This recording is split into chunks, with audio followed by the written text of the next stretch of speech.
Hello there. Welcome to Planet America's Weekend Edition, where we take a closer look at some of the biggest stories in the US this week. I'm John Barron. I'm Licciardello, and this week I'm going to take a deep dive into the fight over redistricting and gerrymandering. It could decide who controls Congress all the way to 2029 and even beyond. This is the world the Supreme Court gave us, green-lighting all forms of partisan gerrymandering. And speaking of 2029 and beyond, the race for the White House may not yet be underway, but the runners are deciding whether to head to the track, and the favourite could end up a scratching. I'll be talking with Democratic political consultant Joe Trippi. I think you're going to see a very diverse field. But first, there were some signs of progress this week in America's ongoing attempts to broker a ceasefire between Russia and Ukraine. President Trump's envoy, businessman and friend Steve Witkoff met for 3 hours with Russia's President Vladimir Putin. Afterwards, Trump announced great progress had been made.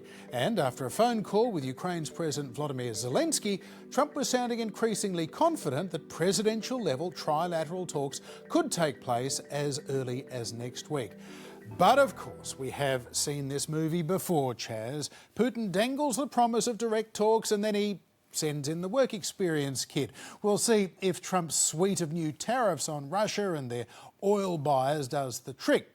Meanwhile, Ukraine has been rocked by a corruption scandal this week. A member of parliament and several government officials are now under arrest over what's described as a large-scale bribery scheme in the purchase of drones and electronic warfare systems, with prices inflated in state contracts by up to 30%. That's a lot of cream off the top. And it came just days after Zelensky's government had bowed to public pressure to restore the independence of Ukraine's two main anti-corruption bodies.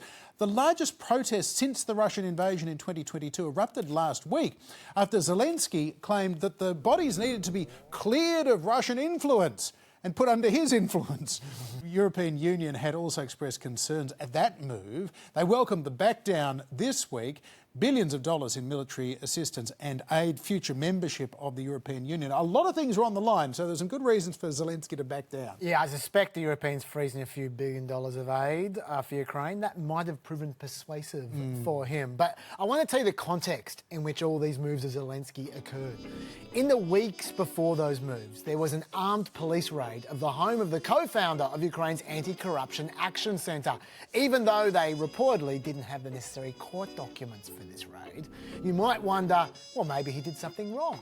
Well, 59 non-governmental and civil society organisations do not think he did anything wrong. They signed an open letter to Zelensky saying the arrest bared all the signs of political motivation, abuse of rights, and either gross incompetence or a deliberate attack to pressure the Anti-Corruption Action Centre.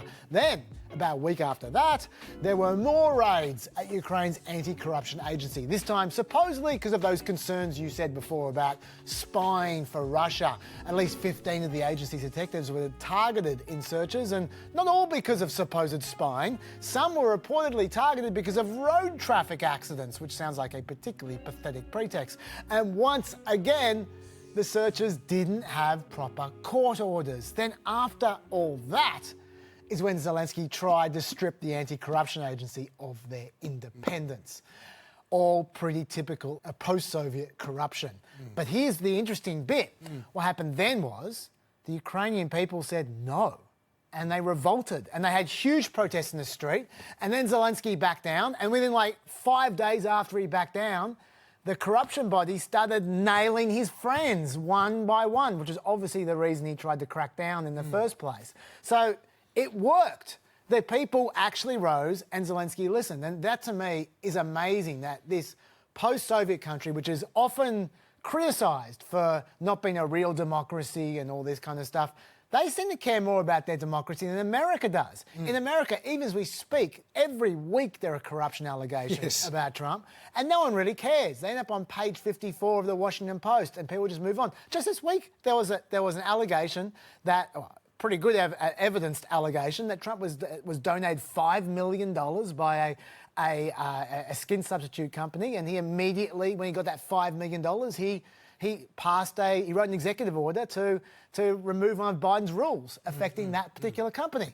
No one cares. We just all move on. Corruption, who cares? In Ukraine, when corruption happens, they rise up and the president backs down. I think that's remarkable Yeah. that they take their democracy more seriously than America does. Well, I guess in the current moment they do, because tens of thousands of Ukrainians have literally died fighting for their democracy. But Ukraine obviously has had a long-standing problem since Soviet times of corruption. A number of these anti-corruption bodies have themselves been corrupted, just as the judiciary has been corrupted. Zelensky's election itself to become president of Ukraine was, in effect, a protest at corruption of the political system. He was a TV comedian, all due respect, who was made president. He's proven to be a very significant leader and wartime leader, but he was a reaction to corruption, so it was very disheartening for a lot of his supporters to see him seeming to be aiding and abetting potential corrupt behaviour. And corruption in Ukraine is kind of tangled up with foreign influence as well. The IMF and the European Union have put foreigners onto some of these ethics boards overseeing it because they don't trust Ukrainians to police their own anti-corruption efforts. And yes, it's true, there is also Russian influence, and a lot of this corruption is due to the kind of sandwich that Ukraine has found itself in geopolitically. So it's a fascinating story, but yes, I think the takeaway you make is quite right. Heartening to see Ukrainians, even when they are being bombarded on a daily basis by Russian drones, they're standing up for principles as well at this time. It's quite remarkable. Now, the battle for the 2026 midterm elections is already on, believe it or not. The Republicans currently hold the House by only 3 seats out of 435, so every advantage could be critical.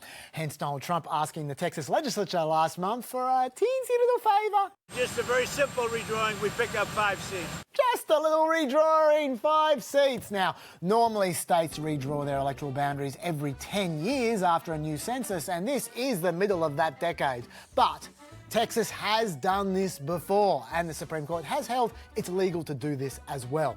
But the timing is less the issue than the gerrymandering is. Gerrymandering, that's when you draw electorates in distorted ways to maximise the number of seats that your side wins. It was named after 19th century Massachusetts Governor Elbridge Gerry, who drew an electorate so misshapen that it was compared to a salamander at the time, with wings apparently. Well, Texas delivered for Trump. And this week they unveiled their brand new electorate map. The map on the left that you see is the current Texas map. The map on the right is the proposed new map. And as you can see, the new one has a lot less blue in it. But just how much less? Well, the 2024 election saw Republicans win about 56% of the vote in Texas, yet their electorates were drawn so that Republicans won 25 out of 38 seats, or 66% of the seats. Now, the new map would see Republicans win up to 30 of 38 seats, or 79% of the seats. That's how gerrymandering works. Now, in reality, Republicans might win 1 or 2 less seats than that, but you get the idea. Certainly the Texas Democrats get the idea. They got the idea so well that they fled the state so Texas Republicans wouldn't have the numbers in the House to legally be able to pass that bill with the new map in it. You might be wondering why they couldn't just stay home. Well, the Texas House voted for them to be tracked down and arrested, not to face charges, but to be forcibly dragged back to the House of Parliament. However, those warrants only apply within state lines. So that's why Texas Democrats aren't at home. They're hiding out in Illinois, in New York, in Massachusetts. But given that Texas Republicans could conceivably force a vote well into next year, seems pretty likely that this new map is going to eventually get up one way or another. So is that the end of the story then, hey? No, not even close. Enter Gavin Newsom. These guys are playing by a different set of rules. And so from my perspective, if we're going to play fair in a world that is wholly unfair, we may have the higher moral ground, but the ground is shifting from underneath us. And I think we have to wake up to that reality. And I'm talking to members of my legislature, what are our alternatives? And the alternatives, according to Gavin Newsom, is to gerrymander California as well. Or as he puts it, to defend our democracy and fight fire with fire. Now, some California Democrats say that that is garbage. Assembly member Alex Lee says that trying to save democracy by destroying democracy is dangerous and foolish. And by legitimising the race to the bottom of gerrymandering, everyone will ultimately lose. But even more fundamentally, is this even possible? You see, California's electoral boundaries are drawn by an independent redistricting commission. So how does Newsom get around them? A special election would be called. It's likely to be the first week of November. That process will unfold in a way where maps will be made available in a transparent way. We will go to the people of this state in a transparent way and ask them. Look, there are other legal issues as well. I'm not going to bore you with them. But for the record, there are only so many seats that Newsom can squeeze out of California. Even under the independent commission, the state is very heavily tilted towards Democrats. At the last election, Democrats won 59% of the vote there, and yet they somehow occupy a whopping 83% of California's seats. And most experts believe that Newsom would be lucky to scrape more than 5 more seats out of California, even with the most biased map. And then what happens? Well, Ohio's thinking about redistricting as well. And the White House is pressuring Missouri to follow suit too. So that could net Republicans 1 to 3 seats from Ohio and 1 seat from Missouri. And then if things go really nuts, there's potentially 5 more seats the Republicans could contrive out of Florida, potentially another seat from New Hampshire. The list just goes on. They could get 20 seats potentially. Fine, you might say. Can't blue states play the same game? Well, not really. Democrats only hold complete control in 15 states, whereas Republicans do in 23 states. And in 7 of those 15 states that the Democrats control, they already hold every single House seat. So no gerrymandering possible, or at least no more gerrymandering possible. Then you have California, New York, Washington and Colorado, where there are non-partisan impediments to gerrymandering, like say commissions or constitutions. So take New York for instance. They tried to redistrict there a few years ago and the state courts rejected their map as too partisan a gerrymander under state law. And so they had to go with a more reasonable map. Okay, what about Illinois? Well, that's already gerrymandered. There are only 3 Republicans left with seats there. Not much opportunity for further gains. And Maryland, they might be able to scrape out 1 more seat. In Minnesota, possibly, maybe 1 more seat. The truth is, though, the red states are a more target-rich environment for gerrymandering than the blue states are, which leads us to the biggest irony of all. Even though what Texas is doing is kind of dodgy, Democrats might be better off just letting it happen. The fact is, right now, congressional elections might favour Democrats. In the 2024 election, House Republican candidates actually won 51.3% of the votes, but they only won 50.5% of the seats. The result was actually slightly biased towards Democrats. And if Texas actually adds 5 gimme Republican seats, then that will mean Democrats will have to win 8 seats to flip the House. 8 seats in the 2024 election were decided by 3 points or less. These are very, very gettable seats. But if the Democrats provoke a national redistricting arms race, California, and the Republicans make Dems flip 5 further seats to win the election, well then, the Dems would have to win seats that Trump won by more than 5 points in 2024. Still doable, but a lot harder. So this topic does raise a lot of questions. Harvard Professor Nick Stephanopoulos is a gerrymandering expert who has had to explain all this stuff to the Supreme Court, so hopefully he can explain it to us. Professor Nick Stephanopoulos, welcome to Planet America. Now, in your opinion, can California legally gerrymander the 2026 midterms in retaliation for Texas? And in your opinion, should they do it? Yeah, so as far as federal law is concerned, there's no problem with California or Texas or anybody partisan gerrymandering to their heart's content. This is the world the Supreme Court gave us in its terrible 2019 decision greenlighting all forms of partisan gerrymandering. The obstacle for California is not federal law, it's state law. So California fairly recently amended its state constitution to adopt an independent redistricting commission, much like the ones used in Australia and Canada and Britain and the rest of the sensible world to draw district lines. And so California, unlike Texas, would likely have to amend its constitution again in order to adopt an offsetting gerrymander. That's tricky. It's harder than just passing a bill in the legislature, but it's not impossible. And so should California do this? I think if Texas acts, then yes, because I think the imperative here is the aggregate fairness of the US House. And if Texas turns what is currently a fair U.S. House into a Republican tilting U.S. House by flipping 5 districts in Texas, then we'll suddenly have a skewed U.S. House, which is not a great state of affairs. But if we're going to have gerrymanders in red states, we need to have offsetting gerrymanders in blue states, or else we'll never get to national partisan fairness. I'm curious, Professor, what are the arguments that gerrymandering advocates generally come up with for why they think independent redistricting is a bad idea? Yeah, so some of the arguments you hear are that at least politicians who do redistricting are elected. We don't want to have unelected, unaccountable bureaucrats doing redistricting or anything else. And so Republicans use their general aversion toward all forms of bureaucrats to target independent commissions. They sometimes say the commissions are subject to partisan capture, and so they won't really be neutral. You'll just have closet Democrats or closet Republicans doing gerrymandering under the pretense of doing independent, neutral redistricting. And then sometimes they'll point to the record of particular commissions at particular times. They'll say, you know, California had an independent commission, and yet the map they drew is 43-9 in favor of Democrats. Therefore, we can tell from the past record of commissions that they're doing a bad job. They're still skewing maps. So I think all these arguments are weak, but they're some of the claims you hear when commissions are being debated. Well, let's take that last argument then.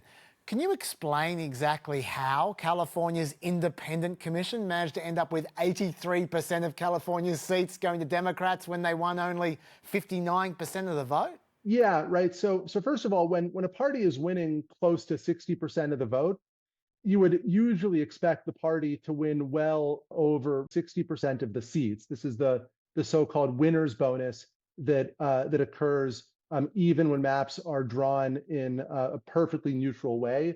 There's usually some over-representation for the majority party.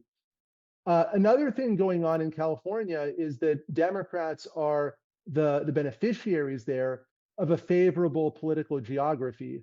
So Republicans are kind of scattered throughout the state, whereas Democratic voters happen to be more efficiently distributed all across California. And so even when you tell a computer, draw me a bunch of California maps without considering election results at all, you often get maps that look a lot like the enacted California plan. And it's kind of ironic, like one of the arguments the Republicans have made historically is that some of the maps in their favor aren't the result of gerrymandering. It's just that, well, Democrats happen to be packed in cities, whereas Republican voters are more efficiently distributed across the suburban and rural areas.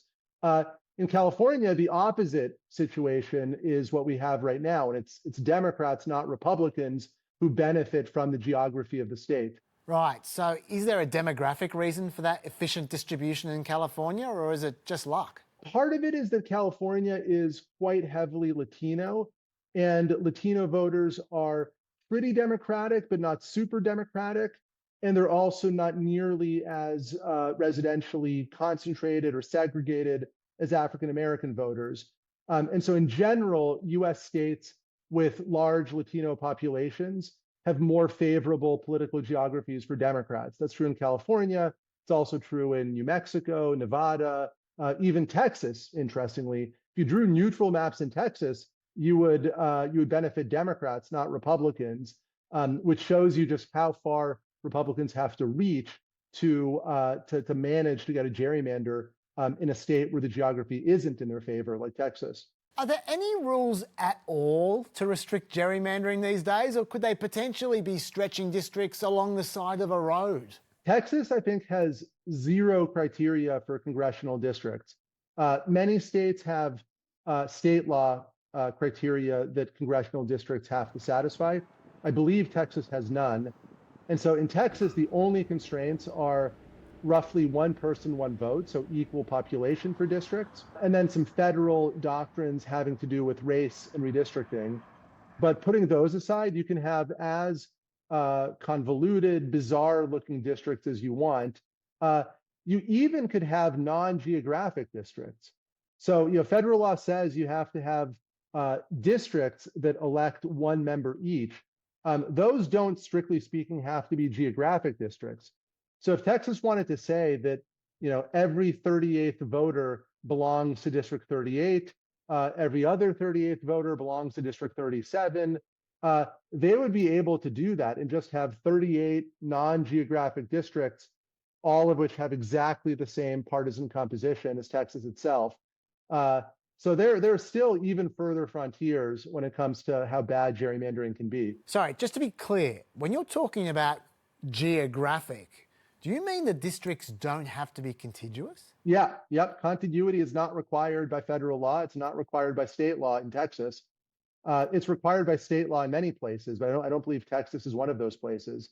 So yeah, literally massively non-contiguous districts would be permissible, I believe, in Texas and certainly in some states. Wow.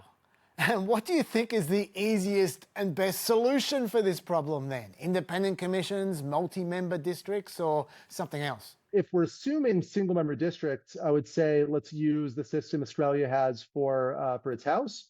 Independent commissions drawing single-member districts.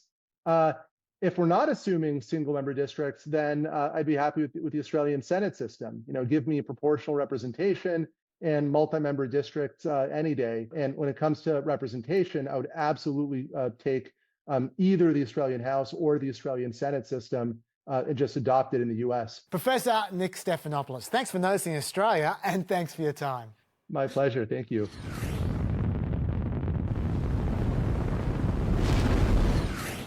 Now a few stories that tend to fly under the radar just a little bit. President Trump is reportedly considering getting involved in the New York mayor's election, trying to stop 33-year-old Democratic socialist Zohran Mamdani, the Democratic nominee. According to the New York Times this week, Trump has spoken about the race directly with the former Democratic governor of New York, Andrew Cuomo, who the paper describes as an old associate and foil. Now, of course, Cuomo lost the Democratic primary to Mamdani, and he's now running as an independent, possibly with Donald Trump's backing. Very, very strange bedfellows, if so, as to why Trump would do that rather than, say, support the Republican in the field, Curtis Sliwa. It could only be, I guess, because Mamdani is running on a platform. Not only does he want to have free childcare in the city and freeze rent increases and have city-run grocery stores, but he wants to make rich people pay. He wants to increase taxation on New Yorkers making over $1 million a year and increase the corporate tax rate for the city as well. But you'd have to think there'd have to be another motivation for Trump here to let Mamdani win and then say, all Democrats are a bunch of communists. I thought that's what he wanted to do. But also, I can understand why he wants to work with Cuomo. I can't understand why Cuomo wants to work with Trump. It seems like an excellent way to lose an election in New York. Yeah, good point. I've got a story for you, though. Yes. You might recall early in the year, Trump had to go with a few law firms. He wrote some executive orders. Some of that, he really put his thumb on the screws. Yep. And some of them did deals with Trump to get out of their trouble with the executive order. Some of them took him to court and won. Well, the fear at the time was not that Trump wanted to do a few rounds with law firms. It was that he wanted to scare them off. Yeah. He wanted to say, if you come up against me, I've got executive orders for you, right? Looks like it might have worked. According to a Reuters investigation this week, 14 civil rights groups said the law firms they count on to pursue legal challenges are either hesitating to engage with them, keeping their representation secret, or turning them down altogether. And this has extended to potential litigation against the Trump administration as well. Only about 3% of the top 50 US law firms by revenue have filed lawsuits against the Trump administration this term. But during his first term, 9% of those same firms filed lawsuits, and 17 of those firms also revised their websites' pro bono descriptions to omit contentious areas like immigration and racial justice. So it looks like he has successfully scared off at least the big firms who have something to lose.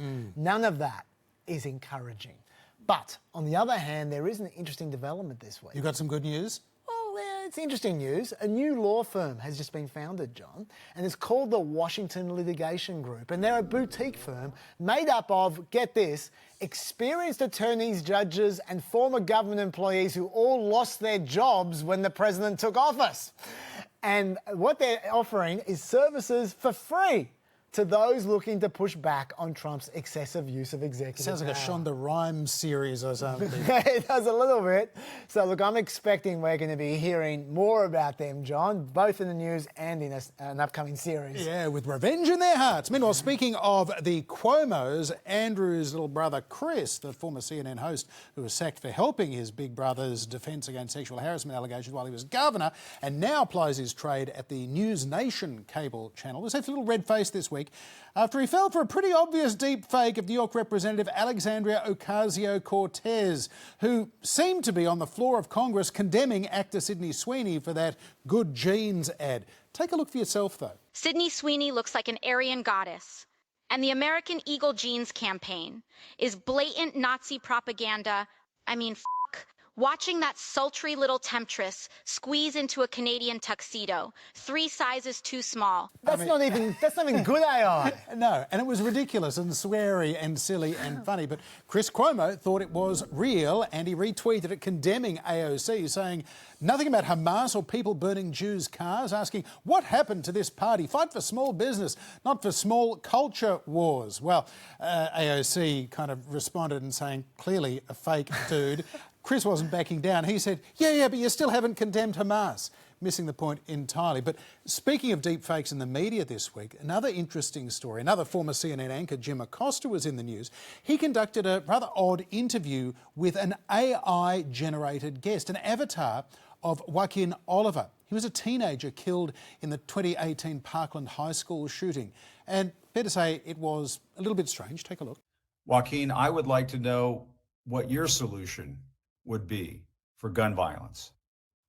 Great question. I believe in a mix of stronger gun control laws, mental health support, and community engagement. We need to create safe spaces for conversations and connections, making sure everyone feels seen and heard. It was essentially a chatbot trained on a photo and audio of Joaquin. It was created by his father, Manuel, to try and keep the memory of his son alive. Fair enough.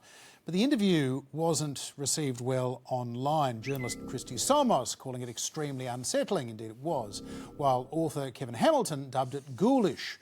It was an interesting exercise, I suppose, one that Jim Acosta can now do because he's doing basically a YouTube TV show instead of a broadcast program. I'm not sure if it had the desired impact. My main concern, though, was that the Chiron claim that Joaquin Oliver was speaking in his own words when he simply was not. Yes, maybe a heartfelt attempt at approximating what he might have said, were he alive today. And that should probably have remained the issue this week. It was completely lost, the fact that American kids are still being killed in their school. What do you think? Yeah, I was going to say, you can scan his face and you can scan his voice. You can't scan his brain. This is not...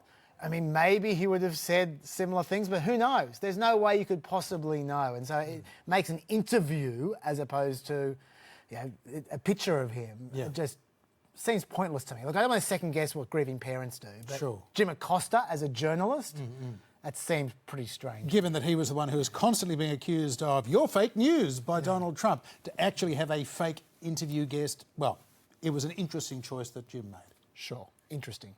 One more story for you, though, John. DHS Secretary Kristi Noem had a little announcement this week. Inspired by alligator Alcatraz, she announced a new migrant detention centre that she called the Speedway Slammer. Nice. Yeah, now this is a partnership with the state of Indiana, and as per usual, they're claiming it will only remove the worst of the worst, although these kinds of places are almost always made up of a majority of inmates who've committed no crime whatsoever. Let's leave that aside. Why am I bringing this up, you might ask? Because they're going to put people in prison on a speedway? That's not why, although that is interesting. You're not going to see the last of these kinds of detention centres from that one and Alligator Alcatraz. There's going to be many more because there are $3.5 billion tucked away in the big, beautiful bill for eligible states and their agencies to create temporary detention centres for aliens. And that, John, is a lot of money. So expect a lot more of these as the state's trying to get their hands on the proceeds. The administration's been literally promoting on Fox News that they're looking for more takers. Now, what makes this so notable in particular is the legal ramifications. Even though they're funded by the feds, they're controlled by state governments. And what that means is no federal oversight. Congressional reps can't inspect them. The federal rules about family visitation, they don't apply. Many of the federal rules about legal access don't apply. We got a little taste about how this would work with Alligator Alcatraz, which was also run by Florida. When NBC reached out to ICE to ask them about some of the appalling conditions that existed in Alligator Alcatraz, ICE replied they couldn't talk about detainees who were not in one of their facilities because Alligator Alcatraz is run by the state. Get used to that and get used to the states not talking. There is a grey zone developing around these detention centres, John, and I'm worried about the murkiness. Yeah. It's Guantanamo 2.0, but this time in America itself. Former Vice President Kamala Harris has a memoir coming out soon, and this week she gave her first interview since leaving office back in January. Speaking to the soon-to-be-cancelled late-night host Stephen Colbert, Harris explained her reasons for not running to become Governor of California next year, and she wasn't exactly sounding enthusiastic about another White House run either. Recently, I made the decision that for now, I don't want to go back in the system. I think it's broken. I want to travel the country, I want to listen to people, I want to talk with people, and I don't want it to be transactional where I'm asking for their vote. So she's going to be out talking to voters, but not asking voters for their votes. Not ruling out another campaign, but not for now. So who knows what to make of all of that? And yes, that answer was edited because she went off on a 23-second tangent about teachers and firefighters that was completely irrelevant to her point. Try and sue me if you like, it's called journalism. But there have also been 8 major polls in the last month or so, and once they're averaged out, Harris leads Pete Buttigieg, then Gavin Newsom and AOC, with the rest in single digits. For some reason, pollsters are largely ignoring Maryland's Governor Wes Moore, so he's not registering in these averages. Interesting that since May, though, Kamala Harris has fallen 15 percentage points. Gavin Newsom's support has nearly doubled in that time, probably as a result of him standing up to President Trump, sending in the National Guard to his state. This, of course, is the early testing the waters stage of the presidential election cycle. Already, several of those Democrats are heading to early voting states like South Carolina to meet and greet party activists and fundraisers. Next year's midterms as well will be a crucial test of those candidates and their appeal to voters beyond their home states. And once those congressional votes are over, the race to the White House will be well and truly on in earnest. For more, I spoke to Joe Trippi. He's a legend in Democratic campaign politics. He's been working on presidential campaigns since the 1980s, including Vermont Governor Howard Dean's 2004 White House run, which generated massive grassroots support before ultimately flaming out. But it did create a template that other upstart insurgent candidates like Barack Obama and Bernie Sanders have since followed. Joe Trippi, welcome to Planet America. Last week, of course, Kamala Harris ruled out running for Governor of California. This week, in that interview, she was expressing scepticism about the entire political process and the future of democracy. Did she sound to you like somebody who's thinking of running for president in 2028?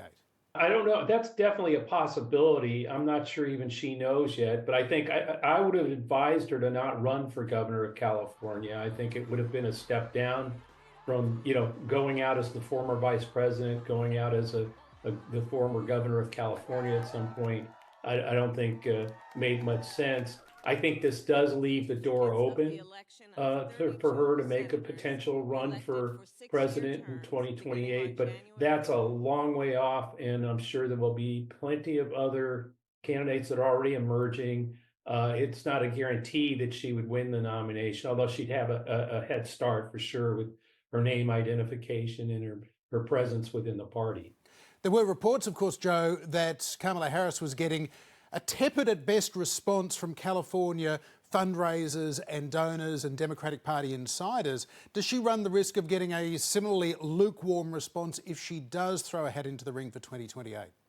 Well, a lot of those donors may have had the same view that I did. As a Democratic strategist, I would have told her, don't do this.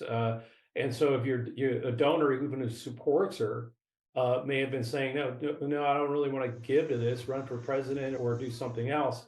And so I'm not sure I would take that necessarily as any sign about her potential in 2028. But I do think it won't be handed to her. This is not going to be people are not going to get it out of the way. There are a lot of Democrats out there, including Governor Gavin Newsom of California, who's out there clearly lining up to run for president, along with several others in 2028. And there would be a contest. It won't be just a coronation by any means. Whether it's Kamala Harris or Gretchen Whitmer or some other female candidate coming forward, Joe, is there going to be a gender issue for Democrats? Because, well, on paper at least, twice you've nominated a female candidate, twice she has lost to Donald Trump. Once you nominate an old white guy against Donald Trump and he won. Is that going to be in Democrats' minds? I don't think so. I mean, the Democratic Party is a much more diverse party than the now MAGA-led Republican Party with Trump, and so I think you're going to see a very diverse field run in 2028. I don't think in our party there isn't. I don't think there's any angst about race, religion, gender, or any of those kinds of things in terms of determining a candidate. Yes, sometimes that may, as you point out, the questions arise about whether the country's ready for a woman. But I harken back to 2008 when Democrats believed that Barack Obama could win the presidency and nominated him. At a time when a lot of Americans, a lot of punditry were certain that the country wasn't ready for the first Black president. And so, I think moving forward, the big focus now is to save democracy in America. That Donald Trump and his MAGA movement is a real threat, to bring in autocracy and grind down the gears of democracy in our country. And so I think that'll be foremost in the minds of a lot of Democrats as they choose the nominee in 2028. And a lot of them will be worried about whether we'll even have a fair election.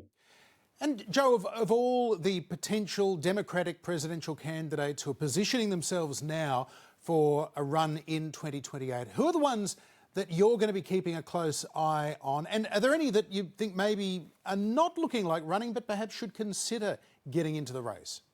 And there's so many people running, I think, and several of them are names that you don't hear too much about. I mean, obviously, we hear about Gavin Newsom, who is clearly I think would be one of the front runners. Although, again, Kamala Harris, there's all kinds of complications if they're both running in terms of coming from California, et cetera. You have Gretchen Whitmer, the governor of Michigan, although a lot of people are not sure she'll run. Seth Moulton and Ro Khanna, two members of Congress that would be considered dark horses if either one of them ran. Wes Moore, the governor of Maryland, is probably one of the most talented politicians, leaders that we have in the Democratic Party anywhere, in any state, is Wes Moore in Maryland. He too would be somebody I would keep an eye on, although, again, he has been saying that the most important thing for him right now is to defend the state of Maryland and protect it against what Trump's been doing with citizens in his state, and he plans on staying there. But we'll see. There are plenty of really good candidates, and I'm sure I left plenty off my list, but they're out there and they will be running. I do think, John, that you make a point. There is a strong possibility that the person who will be the nominee is somebody none of us are talking about right now. That too goes back to Jimmy Carter and Barack Obama. And when Obama won in 2008, everybody was sure it was going to be Hillary Clinton.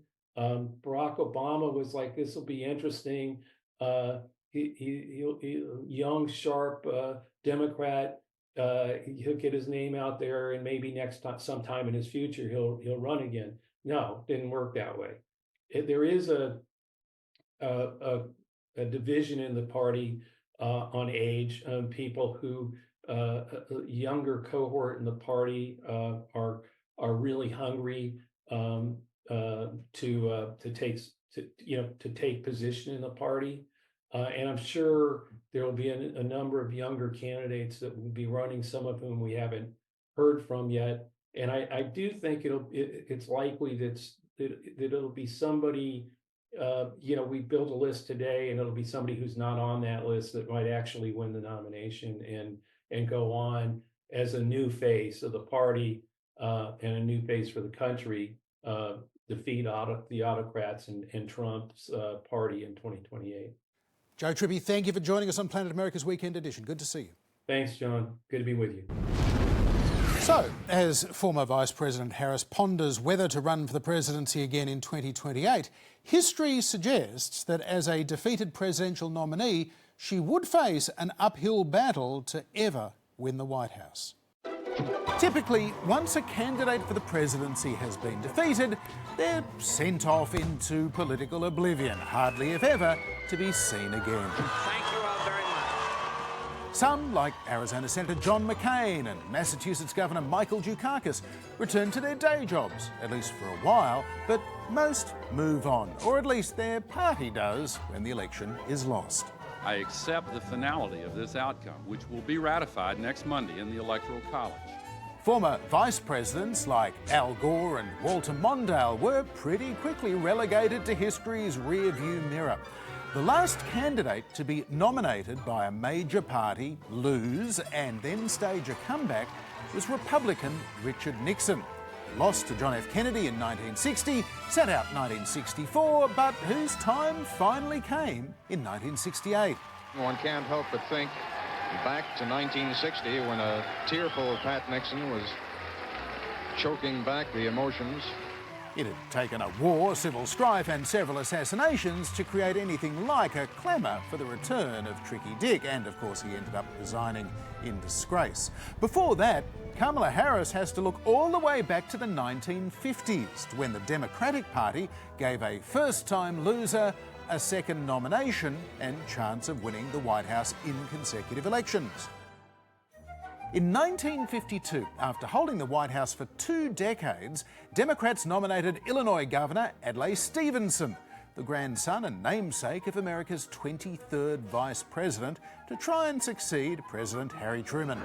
It's a little hard to get accustomed to this important. Back then, party bosses, rather than delegates elected in primaries, decided who the nominee would be, and even then, a reluctant Stevenson had to be drafted in. Everyone wanted to meet the candidate because, as you can tell from looking at him, Adlai Stevenson likes people. He, in his turn, wanted to meet everyone. A jovial, professorial diplomat, Stevenson was no match for the charismatic war hero General Dwight D. Eisenhower. And some of his campaign ads probably didn't help much. I'm excited about voting for Governor Stevenson for president. Say, Johnson, what's this you got on your lapel? Stevenson. Come November, Stevenson could only win 9 states. Asked about running for presidency in 1956, Stevenson echoes with good-natured surprise. 56! Examine that man's head. Yet, 4 years later, Democrats did nominate Adlai Stevenson to take on Eisenhower for a second time, with slightly better TV ads. Taxes, taxes. Ah, relief at last. But not for you, just for the few. Get your share of tax relief. Vote Democratic. Eisenhower again romped home with a 15-point margin, carrying 41 states to Stevenson's 7. So, if Kamala Harris runs again and wins the Democratic nomination, she'll be hoping to do a bit better than that.